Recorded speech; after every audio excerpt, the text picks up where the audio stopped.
Olá você, bem-vindo, bem-vinda a mais uma edição do podcast Evento Legal. O podcast Evento Legal é um dos produtos que integram o Circuito Cultural Evento Legal. Um circuito pensado em realizar eventos multidisciplinares, ou diversos, digamos assim, na área da culinária, do teatro, da música, do rodeio, dos eventos esportivos, motociclísticos, enfim. Foi pensado para otimizar os custos de contratação, porque se contrata no atacado e com isso a gente tem poder de barganha, e foi pensado especialmente para concentrar o setor administrativo dos projetos. Nós conseguimos, com uma equipe administrativa apenas, gerir 10, 20 eventos. Se a gente considerar que hoje no estado de Mato Grosso existe um teto orçamentário para cada evento de R$600 mil e que de cada evento se tem a necessidade de fazer um projeto e nesse projeto colocar o custo administrativo, a gente acaba onerando o projeto. Então, quando a gente elabora, administra 10, 20 eventos apenas em um projeto, a gente tem apenas um núcleo administrativo. E isso cai pelo menos 10 vezes o valor da equipe administrativa, que envolve setor jurídico, contábil, técnico, enfim. Um pouco aqui de explicação para quem está chegando agora neste podcast, que já acontece há mais de 2 anos. E tem sido muito prazeroso para a gente. Prazeroso pelo conteúdo formativo e informativo que a gente entrega, mas especialmente prazeroso porque a gente recebe algumas das maiores autoridades no setor de políticas públicas e políticas empresariais do setor de eventos de Mato Grosso. Hoje, coincidentemente, eu recebo alguém que representa essas duas frentes. Tanto a de políticas públicas, em âmbito federal e estadual, especialmente, por sua trajetória de vida, mas também na área empresarial, tendo em vista que a sua família é idealizadora e é proprietária da maior produtora de eventos musicais, com toda certeza, a maior do Centro-Oeste e uma das maiores do país, com eventos praticamente em todos os continentes deste planeta. Eu preciso apresentar porque você deve estar curioso, né? Você vai falar, nossa, é verdade. Vai constatar tudo que eu disse é pouco sobre este jovem rapaz, maestro Fabrício Carvalho. A partir de agora, a palavra é sua, meu irmão. Eu não tenho nem roupa depois dessa apresentação. Meu irmão Johnny, prazer estar aqui no podcast, meus amigos. Que honra estar aqui, cara. Eu acho que esse espaço ele é muito nobre para a gente aprender, para a gente trocar, para a gente dividir com os amigos que acompanham o teu trabalho, das tuas empresas, enfim, o sucesso de Mato Grosso e o sucesso do país na área do evento legal, na área da prestação do bom serviço, na área da interação público-privada, tão importante para todos nós, né? O terceiro setor, o fortalecimento das ações, enfim. Estou em casa, estou pronto para a gente conversar, bater papo, trocar, aprender, e, enfim, prazer demais. Estou em casa e fico absolutamente à vontade. Vamos tirar a camisa? Olha, melhor não. Nosso você público... Falou, você tá à vontade, pô, até certo ponto, né? Menos. Olha, para quem não sabe, eu tenho a honra, assim, de conhecer o maestro Fabrício Carvalho desde 1986. Na escola, estudamos juntos. Ele, como sempre, um garoto focado, disciplinado, comportado e extremamente talentoso. Já era o músico da escola salesiana. Como vocês sabem, o método salesiano explora muito a arte, né, para atrair os jovens para o entendimento do cristianismo, para o entendimento da família, o entendimento do bom comportamento. A arte é a isca que Dom Bosco usava, graças a Deus. A arte e o esporte. A arte e o esporte, exatamente. Eu não falo muito do esporte porque eu era ruim pra cacete. Mentira, o cara era monstro. Aliás, é ainda, né? Talento. O bom de ter amigo é isso. Mas além de amigo, é o compadre, né? Padrinho de batismo do meu filho Rafael, que hoje se tornou um médico. Parece que foi Rafael, ontem, né? Doutor Rafael. Doutor Eu lembro Rafael. dele nascendo. Hoje ele está cuidando de nós. Exatamente. Bom, enfim. Particularidades familiar à parte, Fabrício, muita gente, todo mundo quase já te conhece, mas talvez esteja passando por nosso podcast alguém que te conhece só de longe, só pelos seus cargos, pelos trabalhos que você entrega para a sociedade. Mas quem é o Fabrício Carvalho? Irmão, eu basicamente sou um artista, né? Você colocou, eu moro em Cuiabá, Mato Grosso, desde 1984, nos conhecemos em 86, né? Vim para cá, meu pai veio fazer umas obras, uma pequena empresa de engenharia, veio construir silos de armazenamento de grãos, porque o Mato Grosso começava a produzir muito e não tinha onde armazenar. Então ele foi chamado para vir construir silos. Armazém Gerais Cuiabá. Armazém Gerais Cuiabá, aqui no Gigante, Distrito Industrial. aqueles Hoje barracões. né? E imagina isso em 1984. E ele chegou aqui em 82 para 83, veio sozinho e a gente ficou. Enfim, já fazia música em São Paulo, mudamos para Cuiabá, fui estudar no Patronato Santo Antônio, fui estudar na Escola Preparatória de Instrumentistas da Orquestra Sinfônica, na UFMT. Meu pai teve essa sacada, conheceu a universidade, compramos uma pequena terrenos ali próximo da universidade e nos mudamos para cá e eu comecei a viver, aprender com você, aprender com a sua família, aprender com os mestres salesianos, aprender com a universidade, desde muito cedo na universidade também, nas escolas de educação física, de música, enfim, vivendo aquele universo. Me apaixonei pelo tema da educação, né? Me apaixonei fortemente pela questão da educação. E desde então começo a construir minha vida, né? Fiz, depois da escola, do nosso Patronato Santo Antônio, fui fazer a antiga Escola Técnica Federal de Mato Grosso, fui fazer o ensino técnico, passei para engenharia civil na Federal, aquela coisa, ser músico, não ser músico, sempre dividido entre ser músico e ser um profissional, né? De carreira, um médico, advogado, engenheiro. Profissão do pai, seguindo a profissão do pai. E eu sabia que eu queria ser músico. Mesmo assim, ainda tentei, passei para engenharia, fiz até o 4º ano. No 4º ano eu desisti, fui para o Rio de Janeiro estudar, mergulhei definitivamente da música. E assim, Everson, eu sempre gostei muito do coletivo, de trabalhar com o coletivo, né? Meus projetos individuais sempre foram coletivos. A gente sempre tocou juntos, né? A gente sempre teve banda. A gente começou junto em banda, depois eu fui para orquestra, depois eu fui para outros processos. No esporte, eu sempre joguei no gol, né? Primeiro pela minha complexão física atlética.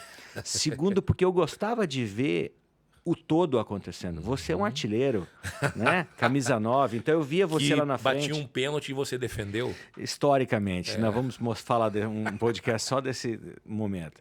Mas então eu sempre gostei de ver o todo acontecendo, né? E assim, fui me especializando nisso. Depois fui para o Rio de Janeiro estudar, depois fui fazer mestrado na Unicamp e várias apresentações no Brasil e fora dele pela Companhia Sinfônica, que é a nossa empresa de prestação de serviços musicais, aí ligada à minha família, né? Então eu tenho 2 ramos, como você começou dizendo com propriedade. O ramo público, que é pela UFMT, né? E depois, um pouco mais tarde, via política partidária, das minhas experiências como candidato também. E depois, o meu ramo privado, né? Eu acho que esses 2 pés me dão uma sustentabilidade intelectual e emocional para dialogar com o público, com o privado, para ser o terceiro setor, para fortalecer as organizações sociais, né? Para entender a sociedade complexa que a gente vive, sem polarização, né? Conversando com todo mundo. Enfim, eu sou um trabalhador da arte, da cultura, da educação. Tenho realizado coisas que me deixam muito orgulhoso da minha carreira, né? Tenho bons amigos, tenho boas referências, sou benquisto pela minha sociedade, sou um trabalhador da Universidade Federal de Mato Grosso, nossa empresa está indo bem. Enfim, eu sou um homem feliz, né? Sou um homem feliz, tenho uma família linda, sou bem casado, 2 filhos lindos, cuiabanos, né? Enfim, sou um trabalhador que a cada dia levanta um pouco mais cedo e vai dormir um pouco mais tarde, no sentido de dar conta de uma demanda que naturalmente surge, em todos os aspectos, né? Quando você abre várias frentes, você tem várias demandas acontecendo. Tem que estar preparado. Nem sempre você consegue ganhar tudo, né? Mas eu acho que a gente, no momento, é superavitário e a gente tem conseguido avançar. Fabrício, eu me recordo, como se fosse ontem, que em uma de nossas viagens, representando o Salesiano aqui de Mato Grosso, em festivais em outros municípios do país, de outros estados, na volta, a gente estava com um troféuzinho lá e tal, tinha sido um dos premiados, e aí você me perguntou, era de madrugada, dentro do ônibus, falou: Everson, você pretende ser músico quando crescer? Isso é 1987, a gente voltando de Campo Grande, Exatamente. passando ali na altura de Coxim. Olha, é brincadeira. E o pior é que é verdade, viu? Sério. Viação Andorinha. Exatamente. E aí eu pensei um pouco. Eu tinha uma referência em casa, meu pai que tinha uma pequena oficina mecânica de caminhão e tal. E aí, para Meu mim, eu pai ia Pelé. ser... Meu Pelé, nada Pelé. Que morreria alguns anos depois, né? Eu tinha apenas 18 anos quando ele partiu. Mas, enfim, nessa ocasião eu devia ter 12 anos, eu acho, né? 87 você tinha Não, 13. 13 anos, isso. E aí, você me fez essa pergunta, você tinha 11, né? 12. Não, Você sempre foi mais 13, velho. exatamente. Você tinha um ano mais velho que eu sou. Hoje não faz diferença, mas naquela época um ano era muita coisa. Bom, e aí você me perguntou isso, eu falei, cara, eu acho que eu vou ser administrador de empresas. Porque. Verdade. E aí você falou assim, por quê? Eu falei, não, porque eu quero sair de casa cedo para ir trabalhar. E às 6 horas eu quero voltar para casa, ver meu filhinho brincando no tapete, eu assistir ali a televisão e esperar para jantar e dormir. É uma vida normal. E eu acho que na música é uma vida muito incerta, instável. Enfim, a música para mim eu acho que é um hobby. E aí você falou, eu vou ser músico quando eu crescer. Que insight foi esse? O que você tinha no seu coração, na sua cabeça naquele momento? Eu tinha loucuras, né? Eu não tinha nada na cabeça.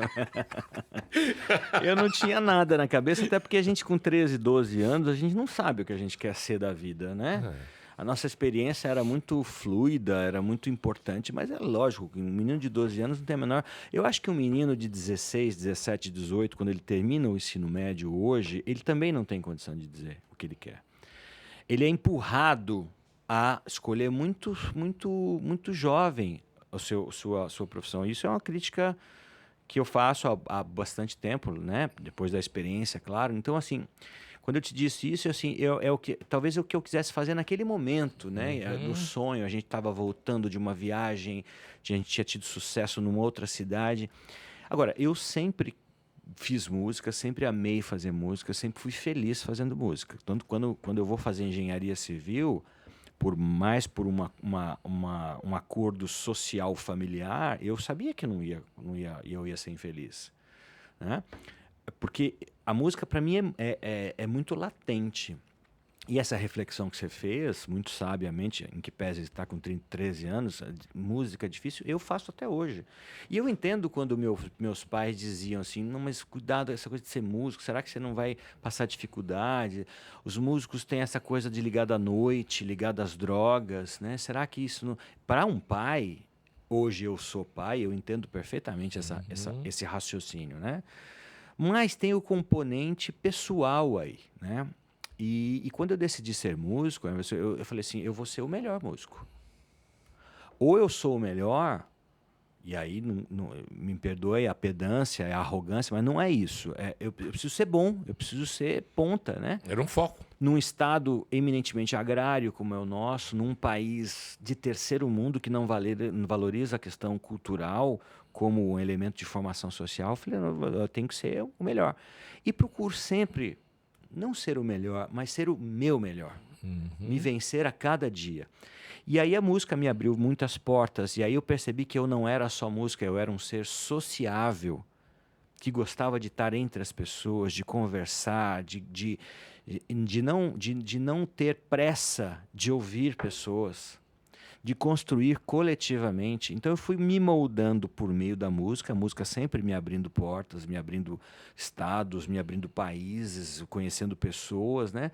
Mas sempre agregando um valor ao lado musical. O valor social, o valor acadêmico. Fui estudar, me graduei, me pós-graduei, né? Então, assim, eu acho que a música, para te responder, eu queria ser o melhor músico / pessoa possível aos 13 anos. Não sei se consegui, mas eu digo para você, eu sou muito feliz, né? Depois de 40 anos, hoje, né? 35 daquele nosso encontro, eu acho que o saldo é positivo porque a música me abriu portas. Eu posso não ser o melhor músico, mas eu sou um bom músico e principalmente um bom cidadão. Quando você fala, posso não ser o melhor músico, é claro, o mundo é muito né, repleto de grandes instrumentistas, né? Mas eu acho que ser músico ele vai além da virtuose, né? Da mecanicidade, da performance. Eu acho que o músico é o feeling, é o sentimento, é a nota certa com a expressão certa no momento certo. E aí isso também é algo que a gente só aprende com o tempo, né? Quando é mais jovem, fala, não, eu tenho que tocar naquela velocidade máxima do Steve Vai, sei lá. Mas assobiar e chupar cana ao mesmo tempo. Chupar cana e tocar com a virtuose e ter os melhores efeitos. Não. E nesse aspecto do sentimento, da expressão, da mensagem musical, pela harmonia que se compõe, pela forma com que se toca no instrumento e pela forma com que se canta, você com certeza, e não estou falando isso porque estou na sua frente, você com certeza, eu estou falando pelas conquistas que você tem na sua trajetória. É um dos melhores músicos com quem eu tive a honra, não só de andar ao lado, como de subir ao palco. E isso me enobrece.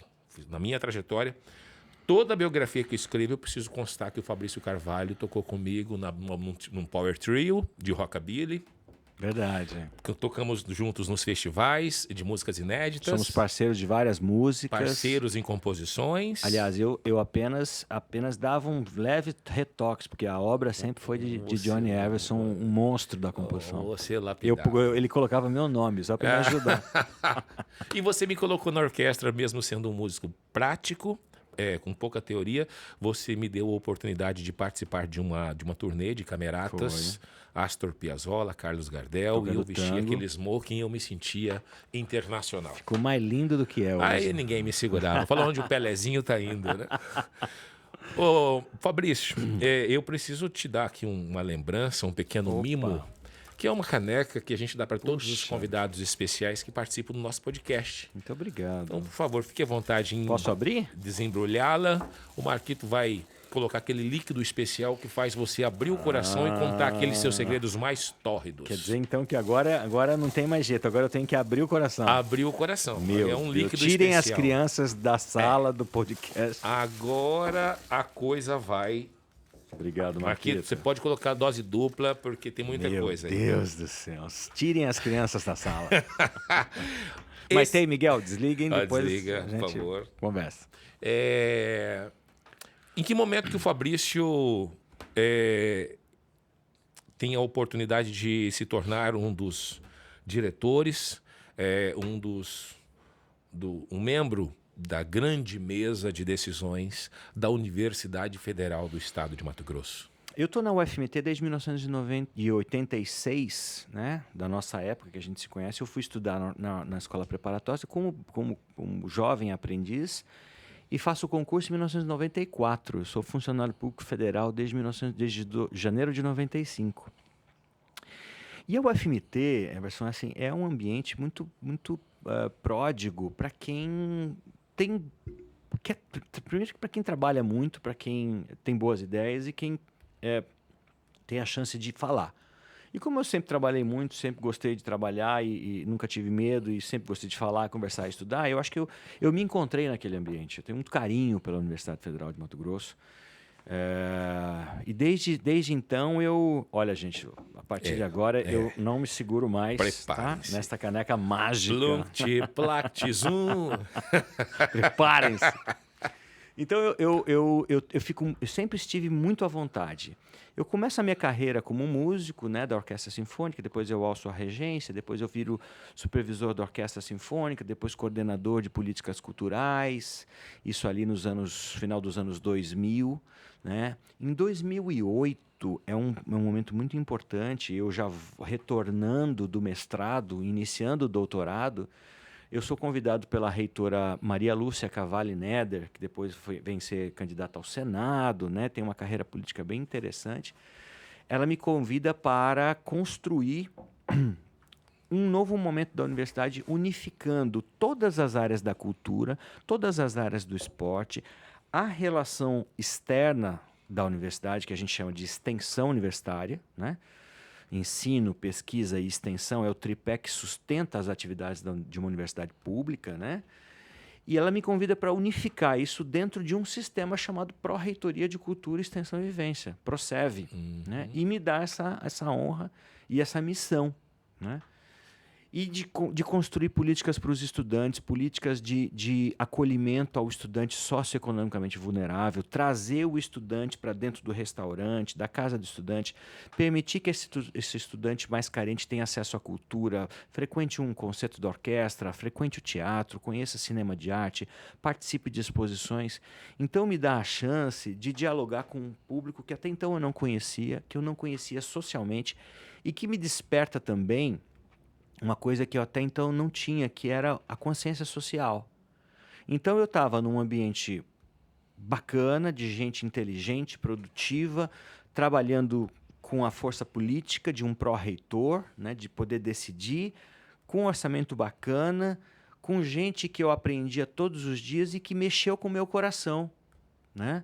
As pessoas. Ali eu tive clareza, com 30 anos, 30 e poucos anos, e que era isso que eu queria fazer, construir políticas para as pessoas, né? E eu tive a honra de trabalhar com ela durante 8 anos, de 2008 a 2016, como pró-reitor de políticas culturais. Nessa ocasião eu era presidente do Conselho de Cultura do Estado, e a gente dialogamos muito, você legal. Já ocupando um espaço importante no Estado, e eu no nível estadual, e eu em nível federal, e com um monte de amigos nas prefeituras. Então a gente começou a se falar, você também com essa verve importante de ouvir e construir, de buscar o que une, não o que separa, de construir pontes e não destruí-las, né? Então a gente começou a usar todo o nosso conhecimento de vida para fortalecer quem mais precisa, que era a sociedade, né? A facilidade de estar numa universidade federal é que você não tenha muito a preocupação com o lucro, com a venda. Então você pode se dedicar muito com a questão social, né? A famosa meta da iniciativa privada, no serviço público, a meta é a entrega de qualidade. Então isso sempre foi muito importante. Paralelo à Companhia Sinfônica, que é o meu lado privado também. Então eu conseguia externalizar o melhor dos dois mundos. Quando eu estava no privado, cuidar das coisas privadas. E quando estava no público, cuidar da coisa pública. Isso me deu uma musculatura muito legal. Enfim, e aí eu entrei na universidade e não saí mais. Eu saio desses 2 mandatos de pró-reitor, que me enchem de orgulho, do mandato da reitora Maria Lúcia em 2016, assumo um outro cargo na gestão da reitora Miriam Serra de secretário de Relações Institucionais de toda a universidade.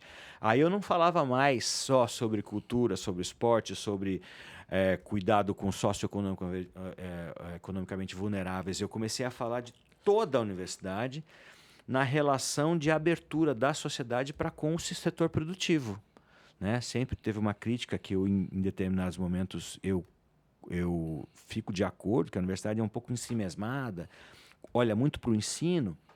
A gente precisava se abrir, né? Mato Grosso crescendo ainda, esses chineses, a gente precisava participar desse crescimento com tecnologia, né? Com tudo aquilo que a gente produz dentro da universidade. Então, a reitora me convidou para fazer esse papel de embaixador da universidade e abrir. Só um momento, aspas. Quero parabenizar aí a reitora por esse olhar visionário e detectar no Fabrício essa capacidade de articulação institucional e governamental extremamente importante. E dizer que eu sou prova viva disso, porque quando nós idealizamos, sonhamos a multiplataforma Estado do Amanhã, você foi uma das pessoas que nós consultamos, conversamos, pedimos orientação, e você abriu as portas da Universidade Federal do Estado de Mato Grosso, não apenas do ponto de vista orientativo, mas você nos colocou diante do núcleo de tecnologia, com o professor Josiel Maimone. Isso, querido. Exatamente. E nos colocou diante do núcleo de pesquisa socioambiental, NUPES, com a professora doutora Carla Almeida. Exatamente. Quer dizer, você tinha toda uma ambiência, precisava de um aspecto formal, filosófico, e o meu papel era justamente, fiz com você, fiz com um monte de gente, e só tive bons resultados. Sim, e eu sou grato e obrigado, viu? Uma prova viva desse papel inclusor do mercado dentro da instituição da UFMT, que tem aí seu background com pesquisas e experimentos, muito importante para quem vai empreender. Obrigado. Imagina, essa caneca é agradecimento, né? É claro, tá pago. Então assim foi, né? Assim foi o nosso caminho. E eu tô lá desde sempre. E agora estou de volta, inclusive, né? Tá, mas antes de voltar... Tá, tem os capítulos. Né? Antes de voltar... Isso dá nome de filme, hein? Isso dá nome de filme, hein? Antes de voltar. Aí sobe a trilha assim de tensão, suspense, né? Antes de voltar. Eu já vou adiante. Before, go back. O que? Essa foi boa? Hein? Vamos lá. Vai. Você teve uma experiência também no campo político. Foi. Eleitoral, partidário e eleitoral. Você sai, esse ato que você cria dentro da direção da UFMT, para vir para esse momento, ou ele acontece naturalmente e você vê nisso uma oportunidade de tentar fazer mais nessa política aberta? Tudo isso. Toda essa musculatura que eu ganhei na universidade, conversando do setor produtivo, e aí nós estamos falando de SESI, SENAI, a ProSoja, FAMATO, até o MST, os movimentos sociais radicais, sabe? Bem vamos colocar em termos mais da direita à esquerda, né? Sempre muito bem recebido em todas as áreas, né? Falei, puxa vida, eu consigo conversar com todo mundo sem entrar em detalhes que afetam teorias e ideologias. Eu consigo extrair de todas as conversas o melhor de todo mundo. Puxa vida, eu acho que será que não seria a hora de fazer isso pela sociedade? E depois de 10 anos na direção da universidade, eu falei, acho que está na minha hora, né? Já maduro, já estabilizado. Falei, eu quero tentar uma experiência política partidária. E entrei na política e fui ser presidente de um partido. Também tinha isso, né? Falei, olha, já que eu vou entrar, eu quero fazer do meu jeito. Sabedor de algumas coisas, né, do ambiente político partidário, não tão republicanos, falei, eu gostaria de fazer do meu jeito. E entrei para dentro de um partido que eu gostava e gosto muito, que tinha muito a ver com a minha questão da educação, que era o PDT. PDT de Leonel Brizola, Paulo Freire, de vários teóricos, né, importantes, de Darcy Ribeiro. Eu tinha estudado sobre a Universidade Necessária, um livro importante do Darcy Ribeiro no mestrado e doutorado.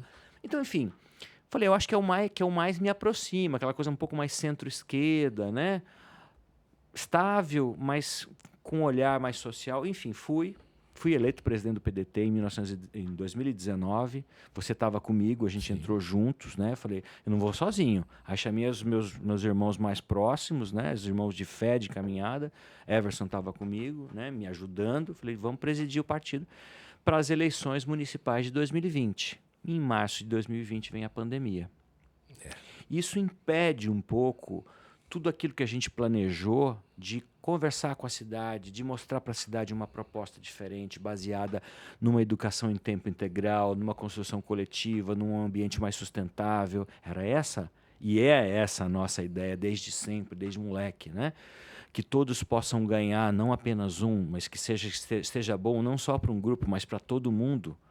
É ideologia? Claro que é ideologia. A política nos move pela ideologia. Março de 2020 vem a pandemia e a gente fica de pés e mãos atados, porque não dava mais para conversar com as pessoas, porque a gente tinha que sobreviver. Aquele trauma, né?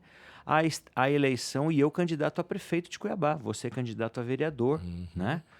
Comigo, do meu lado, no nosso grupo, um monte de gente bacana, um monte de artistas, um monte de gente ligada aos movimentos sociais, empresários. Aí a gente conseguiu botar no mesmo pacote todo mundo, né? Desde os movimentos sociais, o empresário em prol da cidade. Construímos um projeto muito legal. E a pandemia nos atrapalhou muito. Primeiro para a gente divulgar as nossas ideias e, enfim, captação de recurso lícito, né? A gente sabe que isso é um problema nas eleições, o Caixa 2, enfim, tudo mais. E a gente sempre optou por fazer a coisa direito, né? Quando eu vi que a gente teria muita dificuldade de levar uma campanha, porque você precisa de estrutura, né? Você precisa estruturar uma chapa de 30 vereadores, né? Porque você não é eleito sozinho, ninguém faz política sozinha, né? E o prefeito está no bairro, o prefeito está na cidade, o prefeito precisa ter conexão e o vereador faz isso. Enfim, quando a gente percebeu que a gente não teria condição financeira de suportar uma campanha milionária contra o atual prefeito da época, contra outras forças que vinham milionárias, eu resolvi retirar a candidatura a prefeito e aceitei ser vice-prefeito de Gisela Simona. né? E esse movimento me deu estrutura para a nossa chapa de vereadores, elegemos Lílio Pinheiro, você ficou na primeira suplência, um monte de gente ficou, né, bem colocado. E esse movimento que fiz uma campanha interessante, gostei muito da experiência, tivemos quase 53 mil votos, Gisela e eu. Participei da construção do plano de governo, conheci definitivamente a nossa Cuiabá, achava que conhecia, não, na campanha você pega na mão das pessoas, né, em que pese estar de máscara, tive Covid no meio da campanha, fiquei malzão, enfim. Mas foi uma experiência muito bacana que me fez crescer como pessoa, como ser humano, né? Me fez conhecer definitivamente a minha cidade, me fez aprender muito sobre política, sobre a real necessidade das pessoas. E assim, sou muito grato por essa oportunidade. Ficamos em terceiro lugar, né? O Emanuel e Abílio foram para o segundo turno. Ambos me convidaram para estar no segundo turno apoiando tanto um quanto o outro. Eu não aceitei. Não aceitei porque entendi que nenhuma das duas propostas fazia o meu coração vibrar e nem o meu cérebro pensar, né? E eu participei de uma campanha fazendo críticas aos dois posicionamentos. Por isso que eu não aceitei nada pessoal, né? Sou amigo dos dois, mas naquele momento eu estava muito ciente de que o meu papel como representante de quase 54 mil votos, dividido com Gisela Simona, era de uma outra proposta para Cuiabá. Mesmo assim, incentivei que os nossos correligionários votassem na eleição de 2020, fizessem seu papel cidadão, mas não apoiei nenhum dos dois. E me sinto muito feliz de ter tomado essa decisão, sou cumprimentado até hoje, enfim. E aí a vida correu e eu continuo a minha vida na empresa, continuo como maestro da Orquestra Sinfônica, né, que é a minha grande paixão, né, a Orquestra Sinfônica da UFMT, e trabalhando, desenvolvendo projetos e militando nas lides partidárias, políticas, mais nos backgrounds, né? Mais no backstage do que propriamente como candidato. As pessoas, então, podem continuar esperançosos de que hoje existe um maestro Fabrício nos bastidores, discutindo política, implementações de políticas, novos caminhos, enfim, inovações, mas que isso não é definitivo, que numa outra oportunidade, sim, existe a possibilidade de que o Fabrício se apresente, se coloque à disposição da sociedade para representá-los numa outra ocasião, seja no executivo, seja no legislativo. Então ainda existe uma esperança. Ou essa experiência você se dá por enfim, missão cumprida pela tentativa, e agora eu sigo novamente na UFMT, no mercado, com a música, com a cultura de uma maneira geral. Diz que na política você nunca deve dizer nunca, né? Nunca diga nunca. Eu estou muito feliz, Everson, fazendo o que faço hoje. Acho que a minha plataforma política ela pode ser feita independentemente de partido, né? E é claro mas eu entendo também que o ringue político é partidário, precisa estar lá, você não é candidato de si mesmo, né?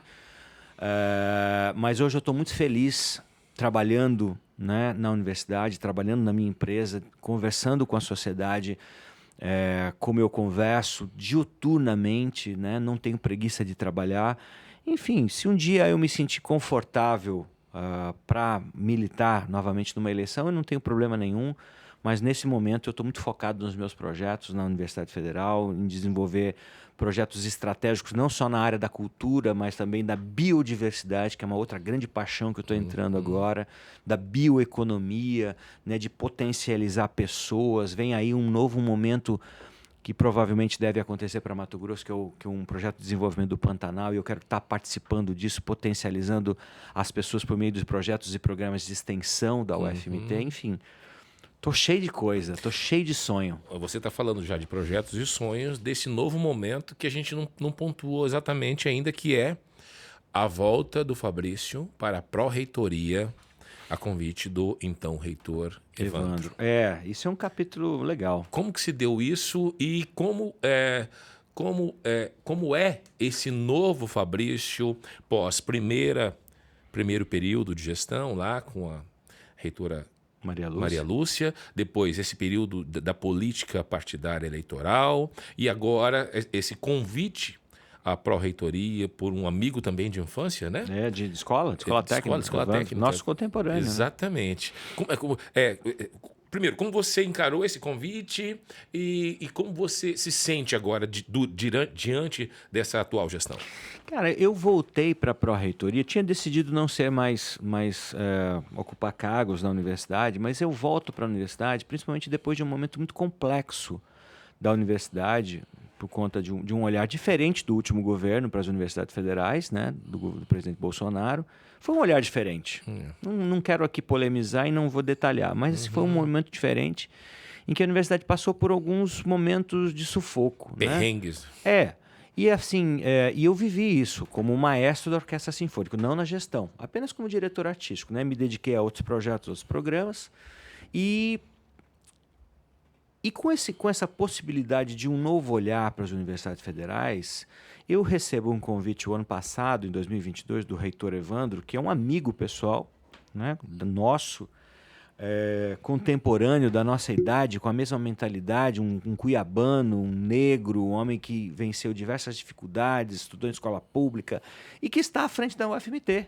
É reitor da UFMT e fazendo um trabalho de transição desse período complexo para um período melhor, em que ele, com toda a competência, conseguiu segurar no chifre do touro e manter a universidade viva, em que pese todas as dificuldades pelas quais nós passamos, inclusive quase corte de energia elétrica. Caramba. Né?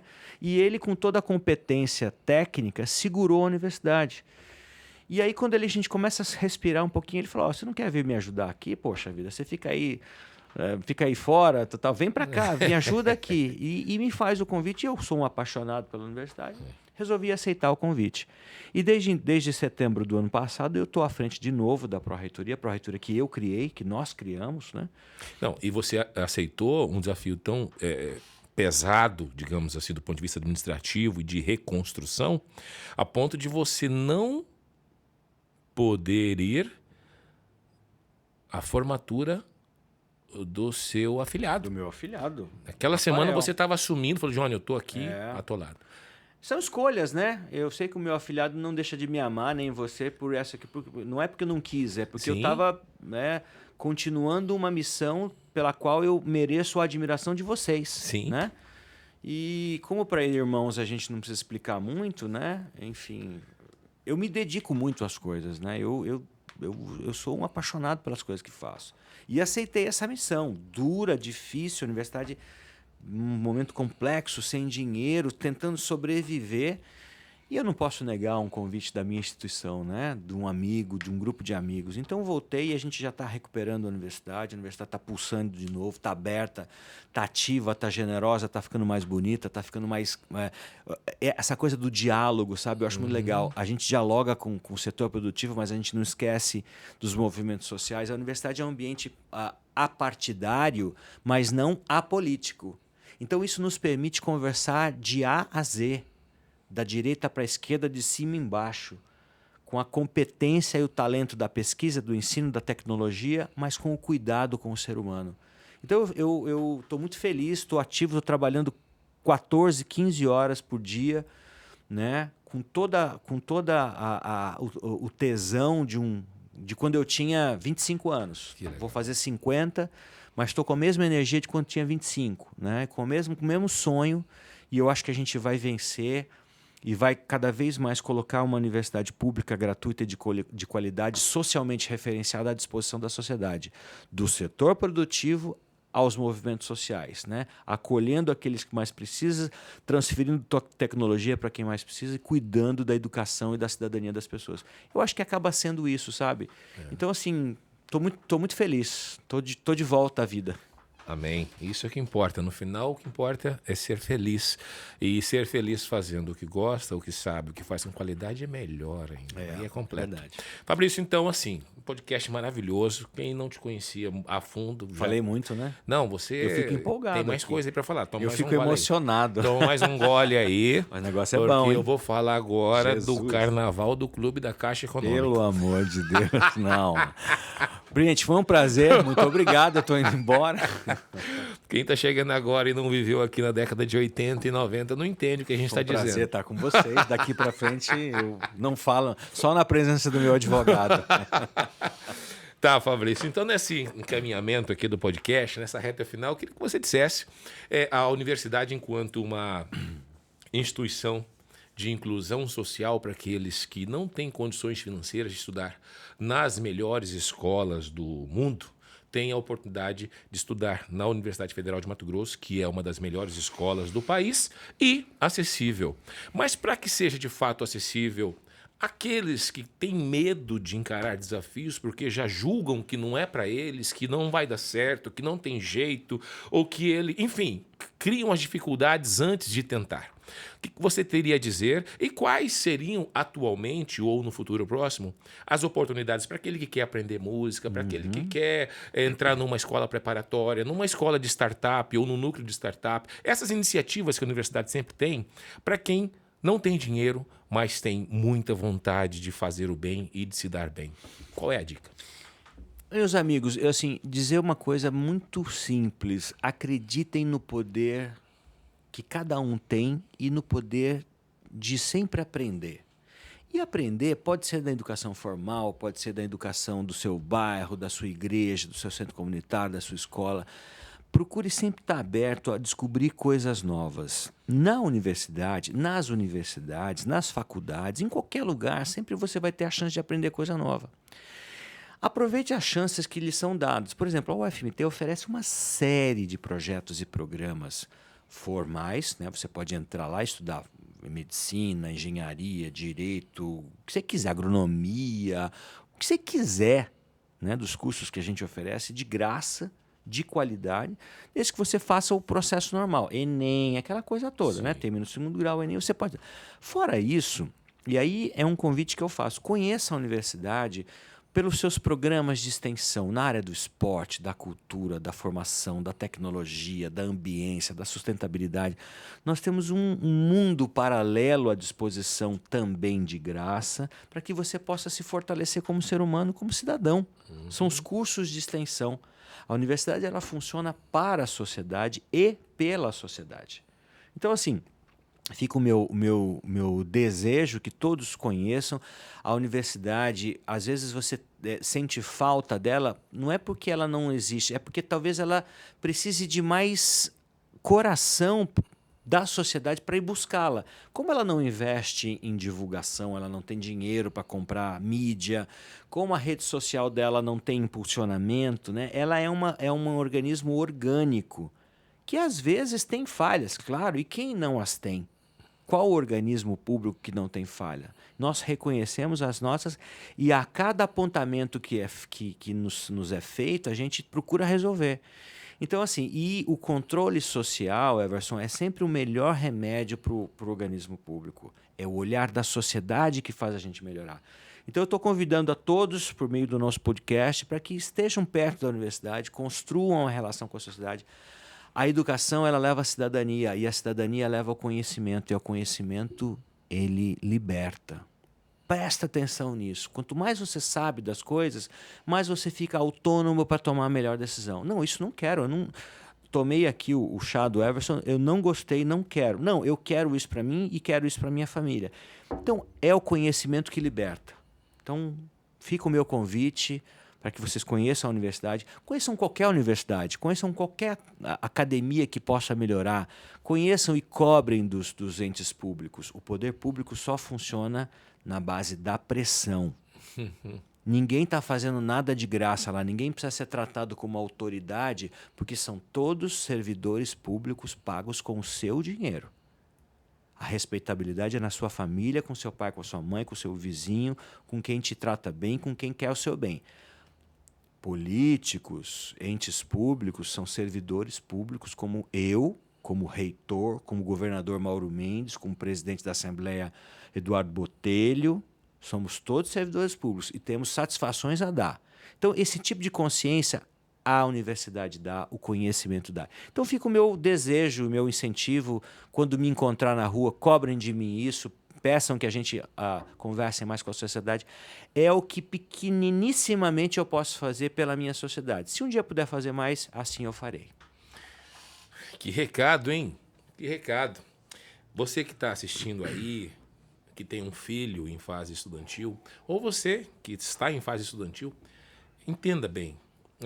Eu vou dar um exemplo próprio de vida na adolescência, na infância, na juventude. Eu era um aluno nota 7. Eu tirava 7 porque é o que eu precisava para passar de ano na escola que eu estudava. No Salesiano, a média era 7. Então, assim, e eu me dedicava à música, às outras coisas, e achava que o 7 era o suficiente, porque eu achava que a escola era uma fase obrigatória que eu tinha que passar e tinha que cumprir aquilo, mas não a próprio gosto. Eu não entendia o que estava acontecendo, na verdade, naquele momento. Então, entenda você, jovem, ou você, papai, que tem um jovem que está meio solto aí, sem saber o que vai ser do futuro, oriente. Essa fase escolar é fundamental para que você tenha acesso pela porta da frente, digamos assim, da Universidade Federal. Porque o nível de concorrência não é baixo, ele é alto. Então você precisa adquirir o conhecimento nessa fase preparatória, que é o segundo grau, que é o ginásio, preparatória, a disciplina, a importância do conhecimento que o Fabrício disse aqui. Então, assim, aí você se prepara, vai fazer o Enem, vai ser classificado para entrar na universidade pública, gratuita e de qualidade, como a UFMT. Se você não conseguir, por vários motivos, e aí está o Estado para gerar essa equalização, por motivo de alimentação, de nutrientes, de qualidade, de condição de vida, tem que trabalhar para poder ajudar em casa já desde muito jovem. Então, enfim, a sociedade enfrenta essa desigualdade, infelizmente. Então, se você, por esse motivo, não consegue concorrer com os que apenas estudaram, se alimentaram da melhor maneira possível, o que deixa um cérebro mais saudável e a capacidade de realmente compreensão e memorização e etc. e tal. E aí você não conseguiu entrar na Universidade Federal, teve que pagar depois aquela universidade à noite, estudando à noite, trabalhando de dia, como foi a minha realidade. Não desista. Os cursos de extensão são essa segunda chance que você tem para adquirir um conhecimento de qualidade, para se tornar alguém mais preparado e qualificado para produzir para o mercado e, assim, ser alguém extremamente bem-sucedido, não só financeiramente. Aliás, nem falo no sentido financeiro nesse momento. Falo de felicidade, que é o que o maestro diversas vezes citou aqui durante o nosso podcast. Ser feliz. Ser feliz, aproveitar a vida na juventude não é sair para as festas, é se divertir, claro, é lazer, claro, é entretenimento, claro, mas é estudar, é ter uma vida dentro dos limites comportamentais que traz saúde mental, física e de relacionamento também. Enfim, está aqui um recado dado muito importante. A mensagem está dada por quem vivencia, porque é um exemplo de sucesso na trajetória escolar, na trajetória musical, profissional e agora na trajetória também enquanto servidor público federal, de quem trabalha em favor da sociedade. Maestro Fabrício Carvalho, queria deixar você à vontade para as palavras, para as considerações finais deste podcast que bom. Realmente marcante.